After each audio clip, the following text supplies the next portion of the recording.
사람 되신 하나님. 레이첼 백워드라고 하는 9살짜리 소녀가 있었습니다. 금년 7월에 미국의 워싱턴 주에서 교통사고를 당했습니다. 며칠 치료하다가 숨을 거두고 말았습니다. 소녀는 한 달 전 자신의 9번째 생일을 맞이하였을 때 친지들에게 이야기를 했습니다. 아프리카 마을에 깨끗한 물을 주고 싶어요. 그러면서 선물을 받는 대신 모금 캠페인을 했습니다. 수백만 아이들이 깨끗한 물이 없어서 5번째 생일을 맞이하지 못하고 죽어갑니다. 지금까지와는 다른 생일을 보내고 싶습니다. 라는 이유였습니다. 백워드는 목표액 31만 원에 못 미친 약 23만 원을 모았습니다. 그녀는 가족에게 이렇게 말했습니다. 열심히 모아서 10번째 생일에는 목표액을 채울 거예요. 그녀는 그러나 10번째 생일을 맞이하지 못했고 목표했던 것을 온전히 이루지는 못했습니다. 남은 $80도 모을 수가 없었습니다. 이 사연을 들은 미국인들의 마음이 움직였습니다. 헐리우드 여배우 알리사 밀라노 등이 이 사연을 트위터로 전했습니다. 미 전역에서 성금을 보내왔고 1만 명 이상이 동참해서 5억 2천만 원이 모였다고 MSNBC가 전했습니다. 백워드가 다니던 교회의 목사님은 이렇게 말했습니다. 이 아이는 우리에게 할 수 있는 것을 하라라는 간단한 진리를 전해주고 떠났다. 여러분, 한 아이의 아름다운 마음씨가 사랑의 씨앗이 되어 엄청난 열매를 거둔 것입니다. 요한복음 12장은 말씀합니다. 한 알의 밀이 땅에 떨어져 죽지 아니하면 한 알 그대로 있고 죽으면 많은 열매를 맺느니라. 여러분, 기독교의 역사는 희생의 역사입니다. 그 희생을 통하여 수많은 사람들이 대신 살아나는 역사가 있었습니다. 우리가 편안하게 예배드리고 찬송 부르는 이유는 순교자들 덕분입니다. 수십 년 전 예수 믿다가 잡혀간 수많은 선교사들, 목사님들, 전도자들이 있었기 때문입니다. 그들의 피가 이 대한민국 전국 방방곡곡을 적셨기 때문에 곳곳에 교회가 세워질 수 있게 되어진 것입니다. 하나님이 인생에게 원하시는 것이 있습니다. 그것은 열매입니다. 인생이 열매를 만드는 것입니다. 사랑의 열매, 축복의 열매, 전도의 열매, 성결의 열매, 생명과 기쁨의 열매입니다. 그런데 그 열매는 그냥 주어지지 않습니다. 반드시 피와 땀과 눈물과 노력을 통해서 얻어지는 것입니다. 특별히 생명의 열매, 영혼 구원의 열매는 반드시 피를 통해서만 주어지는 것입니다. 그래서 하나님은 생명 살리는 일을 위하여 사도들을 부르셨습니다. 그리고 사도들의 피를 받으셨습니다. 그 피 흘려 생명 구하는 일을 최고의 사랑으로 여겨주셨고 그것이 최고 사랑의 증거입니다. 그래서 요한복음 15장에서 예수께서 강조하셨습니다. 사람이 친구를 위하여 자기 목숨을 버리면 이에서 더 큰 사랑이 없느니라. 사도 바울도 자기가 대신 죽고 다른 사람들이 다 구원받았으면 좋겠다고 고백했습니다. 본문이 있는 빌립보서 2장에서 사도 바울은 고백합니다. 만일 너희 믿음의 재물과 봉사 위에 내가 나를 관제로 드릴지라도 나는 기뻐하고 너희 무리와 함께 기뻐하리라. 관제라고 하는 것은 목을 쳐서 피를 토하며 드리는 제사입니다. 누군가 사도 바울의 목을 쳐서 피를 흘릴지라도 다른 사람들에게 유익이 되고 또 구원이 된다면 기꺼이 받고 기뻐하겠다는 고백입니다.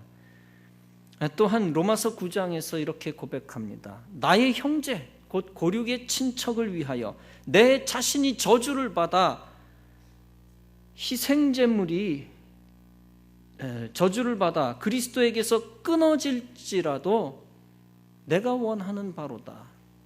내 사랑하는 사람들이 구원받는 길이라면 내가 저주받아 희생제물이 되어도 간절히 원하는 바다라는 것입니다. 그렇게만 되면 너무너무 좋겠다라고 하는 강력한 희생정신입니다. 여러분, 대신 죽어봤으면 하는 마음 품어보셨습니까? 누구를 위하여, 사랑하는 사람을 위하여 대신 죽어봤으면 하는 마음 품어보셨습니까? 이런 마음이 있는 자는 그리스도의 영으로 가득 채워진 인생입니다. 그리스도의 영으로 가득 찼던 사도 바울이었기 때문에 아낌없이 희생한 것입니다. 아낌없이 희생하여 그는 위대한 사도가 되었습니다. 마태복음 16장에서 예수께서 말씀하셨습니다. 누구든지 제 목숨을 구원코자 하면 잃을 것이요 누구든지 나를 위하여 제 목숨을 잃으면 찾으리라. 여러분, 주님이 위대한 인물로 키우시는 사람의 특징이 있습니다. 바로 자기 생명에 집착하지 아니하는 사람, 몸살이지 아니하는 사람입니다. 여러분이 아직 크게 쓰임받지 못하고 있다고 스스로 여기고 계십니까? 아직 내 목숨을 너무 아끼기 때문입니다. 아직 가족의 사사로운 이익에 너무 얽매이기 때문입니다. 가족 이기주의에 얽매이거나 또 사사로운 일에 너무 지나치게 얽매이기 때문입니다. 아직 내 돈 없어지는 것에 대하여 너무 벌벌 떨고 있기 때문입니다. 하나님은 내 목숨에 집착하는 사람을 큰 인물로 사용하지 않습니다. 내 가족 식구의 일에만 얽매이는 사람도 큰 인물로 절대 만드시지 않습니다. 자기 돈 조금 더 썼다고 가슴 부글부글 끓는 체질 가진 자도 결코 크게 쓰시지 않습니다. 자기 시간 좀 더 뺏겼다고 분하고 원통해하는 자를 절대 큰 인물로 사용하시지 않습니다. 오직 사람의 생명을 살리기 위하여 내 목숨을 아끼지 않는 자를 영광스럽게 하십니다. 만약 목숨부터 살아나면 이 땅에서 영화롭게 해주실 것이요 또 죽으면 하늘에서 더 영광스러운 자 되게 해주실 것입니다. 에스더는 구약의 역사 속에서 동족의 목숨을 구한 가장 위대한 여성 가운데 하나였습니다. 그가 어떤 인물이었기에 어떤 마음을 품었기에 그토록 위대한 여성이 되었습니까?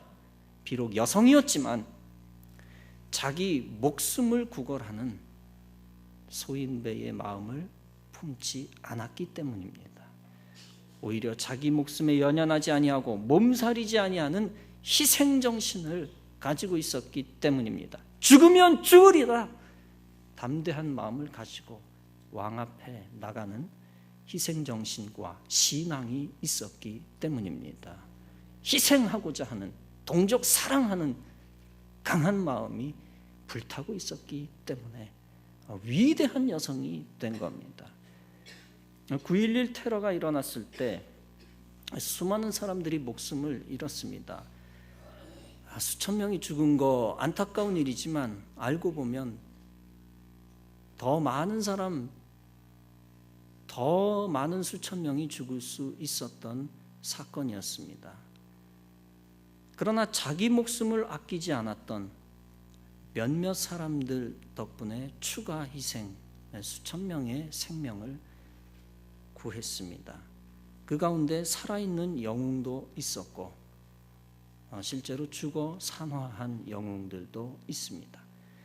테러범들에게 납치된 비행기 가운데 수도 워싱턴으로 향하는 비행기도 있었습니다.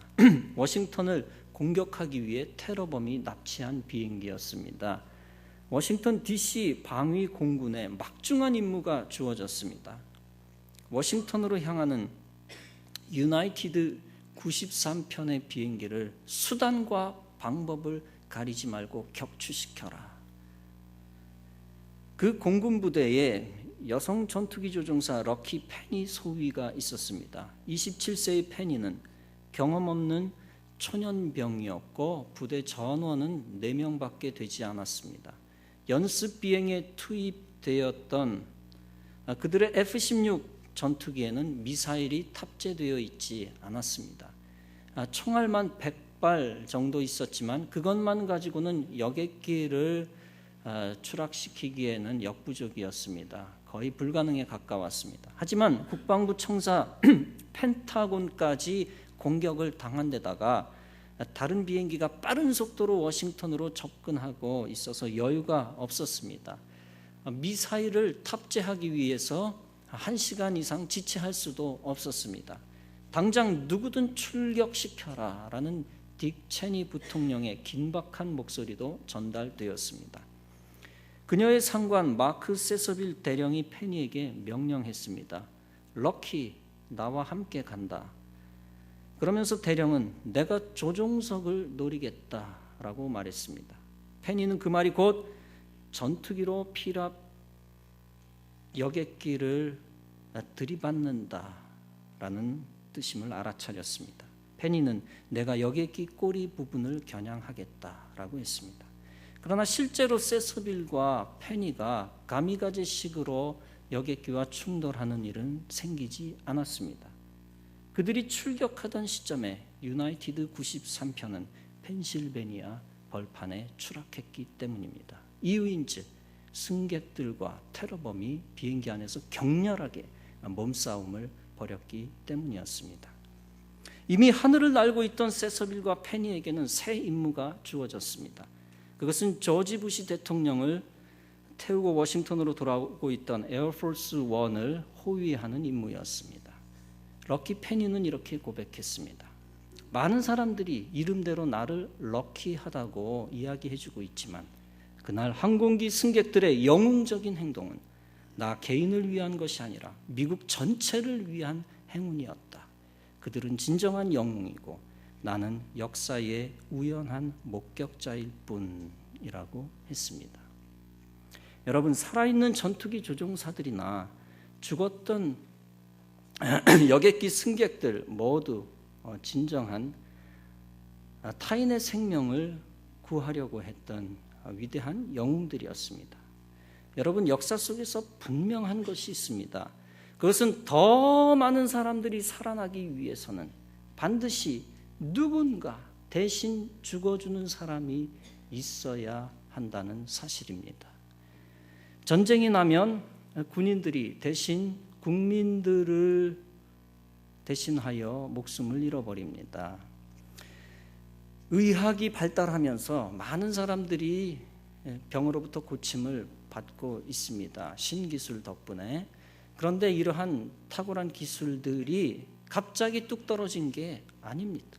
알고 보면 그냥 생긴 게 아니라 과거에 수많은 사람들이 임상 대상이 되어 왔었기 때문입니다.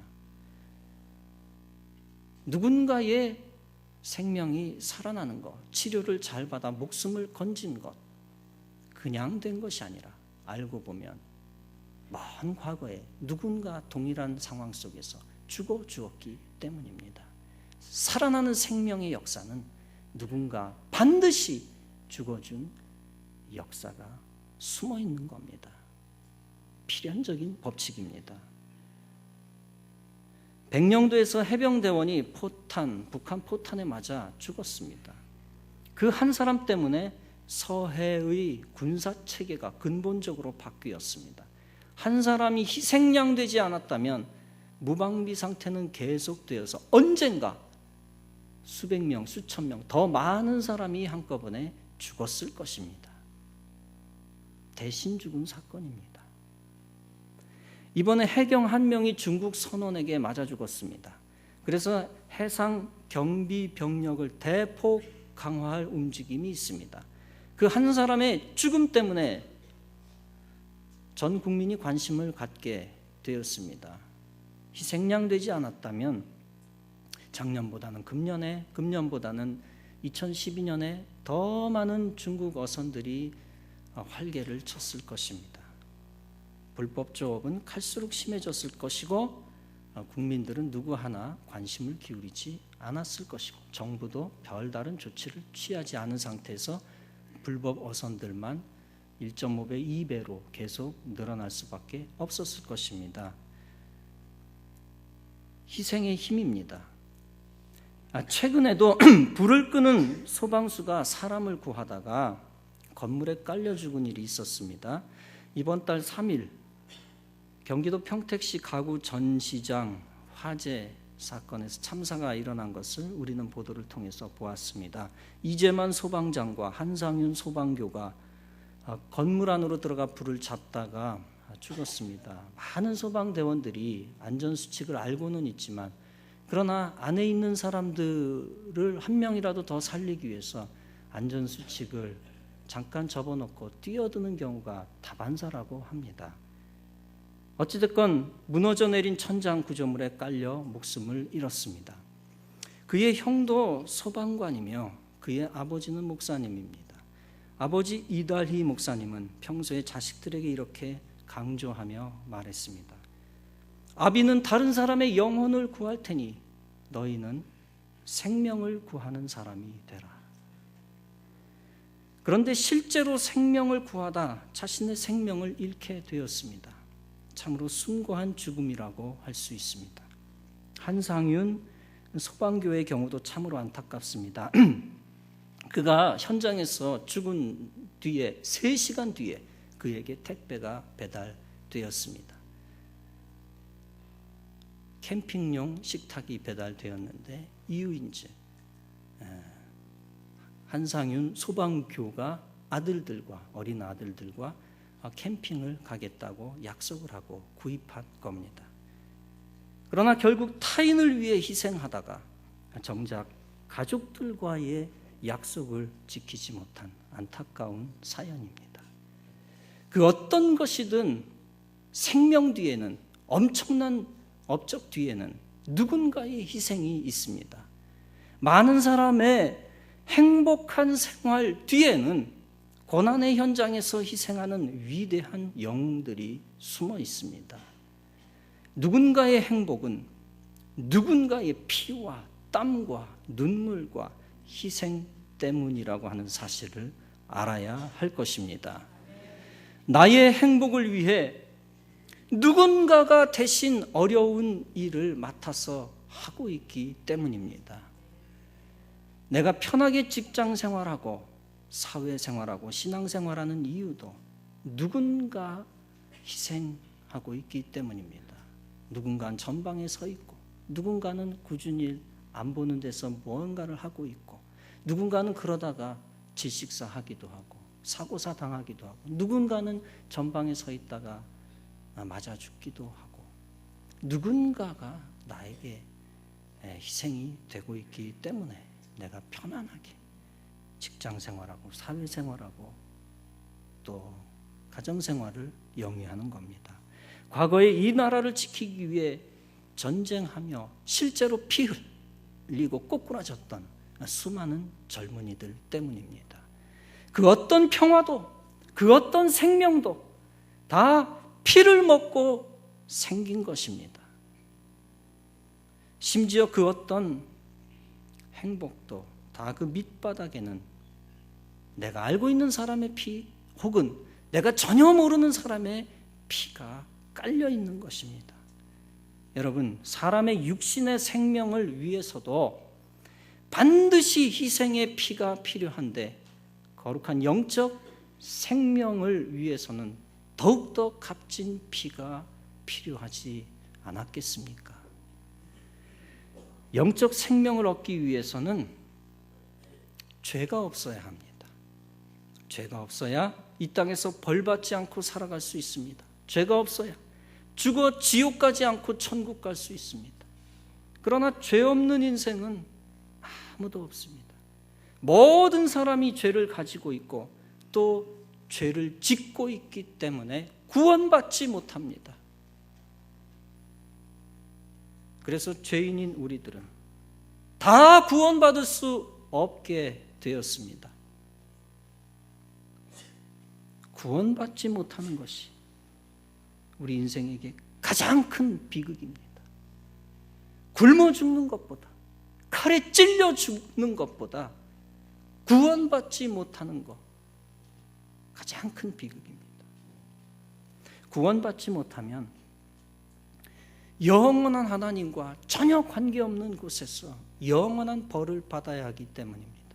그러므로 반드시 인생은 물려받은 죄도 씻어야 하고 그리고 지은 죄도 씻어야 합니다. 그 죄를 어떻게 씻을 수 있을까요? 구약에서는 죄를 지은 자들이 제사를 드려 죄를 씻었습니다. 그러나 제사는 한계가 있습니다. 본질적인 죄, 근본적인 죄, 존재론적인 죄를 씻을 수가 없습니다. 그러나 하나님이 우리가 죄를 씻을 수 있는 오직 한 가지 길을 허락해 주셨습니다. 그 길이 바로 예수 그리스도를 영접하는 길뿐인 것을 믿으시기 바랍니다. 그런데 예수 그리스도를 영접하는 것이 어떻게 하는 것입니까? 바로 예수께서 대신 우리의 죄를 씻어 주시기 위하여 희생 제물 되셨다는 것을 믿는 것입니다. 그래서 요한복음 1장은 말씀합니다. 영접하는 자, 곧 그 이름을 믿는 자들에게는 하나님의 자녀가 되는 권세를 주셨으니, 요한복음 3장은 말씀합니다. 하나님이 세상을 이처럼 사랑하사 독생자를 주셨으니 이는 저를 믿는 자마다 멸망치 않고 영생을 얻게 하려 하심이라. 사랑하는 성도 여러분, 하나님은 인생의 영적 생명을 살리기 위해 대신 죽으러 오셨다는 것을 믿으시기 바랍니다. 십자가에서 비참하게 인생의 죄를 대신 뒤집어 쓰고 죽으시기 위하여 오셨음을 믿으시기 바랍니다. 하나님이 인생을 위해 대신 피를 흘리는 희생양 되시기 위하여 오셨습니다. 하나님의 죽음, 하나님의 희생, 그 외에는 다른 구원할 방법이 전혀 없다는 사실을 인정해야 할 것입니다. 오직 하나님이 인생을 위하여 스스로 죽음의 형벌을 당하셔서 인간이 구원받게 되어진 것입니다. 그 믿음이 바로 예수님을 영접하는 믿음입니다. 예수님을 영접하면 원죄가 떠나가는 것입니다. 지옥 갈 인생이 천국 갈 인생으로 바뀌어지는 것입니다. 하나님의 십자가의 희생의 피를 아는 자만이 영생을 얻게 되어지는 것입니다. 여러분, 하나님이 인생을 위해 대신 희생양 되시기 위해 행하신 것이 무엇입니까? 바로 거룩한 아기 예수로서 탄생한 사건입니다. 성부, 성자, 성령께서 세 분 삼위일체 한 하나님이십니다. 영원한 하나님 자신이 인간을 위해 대신 피 흘려 죽으실 수 있는 방법은 오직 하나뿐이었습니다. 바로 참 하나님이신 하나님께서 참 사람이 되시는 것이었습니다. 그것이 바로 성부 하나님이 성자 아들 하나님을 보내신 사건입니다. 성자 예수님은 하나님과 같은 분이었지만 동등됨으로 여길 것으로 취하지 아니하시고 포기하셨습니다. 오히려 자기를 내버리고 비워버리시고 종의 형체를 가져 사람처럼 되셨습니다. 그리고 자기를 죽기까지 낮추시고 십자가에 죽으실 때까지 스스로 복종하셨습니다. 그 시작이 바로 육신으로 오신 성육신 사건, 예수 그리스도의 탄생 사건인 줄로 믿습니다. 여러분, 이 아기 예수 탄생이 바로 성탄입니다. 성탄이 구원 사건의 시작이라고 믿는 것이 바로 구원 믿음입니다. 하나님이 사람 되신 사건, 이 거룩한 사건이 바로 구원 사건입니다.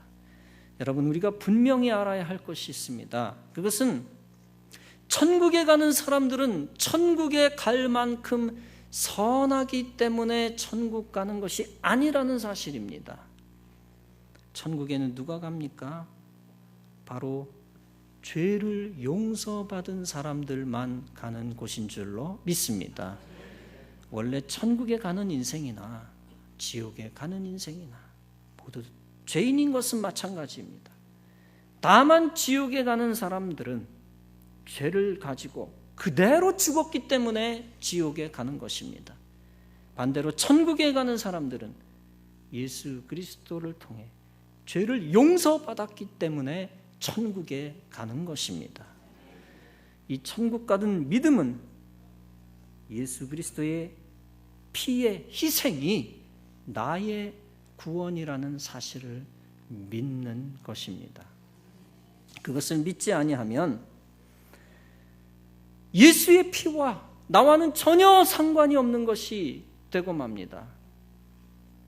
반대로 그 거룩한 하나님의 사랑의 피를 믿는 것은 나의 구원과 관계 있는 것입니다.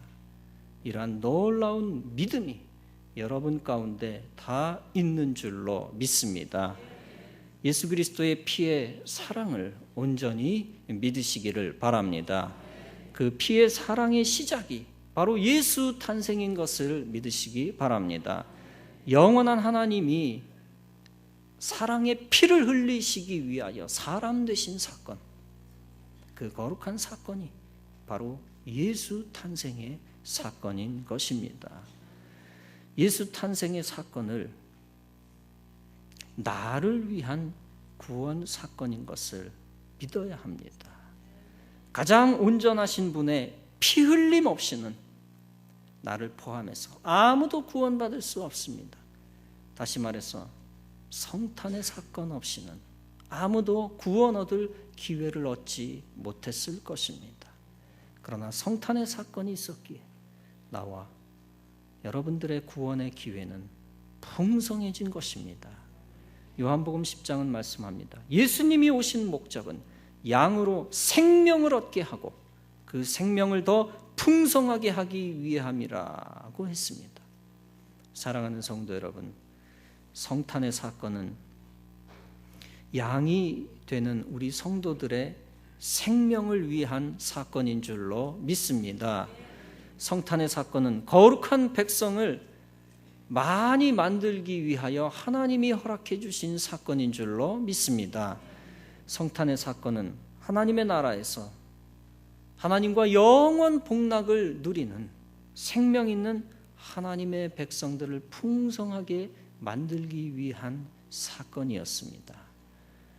이 성탄의 사건을 나와 성도와 인류를 위한 생명의 사건으로 믿을 때 예수님의 승리가 바로 우리의 승리 되어질 줄로 믿습니다. 이 거룩한 사건을 나를 위한 사건, 우리를 위한 사건인 것을 믿고 이 성탄의 계절에 하나님의 희생과 사랑을 깊이 묵상하며 감격하며 생명 얻은 자로서 하나님께 영광을 돌리는 저와 여러분 다 되어지시기를 주님의 이름으로 축원합니다.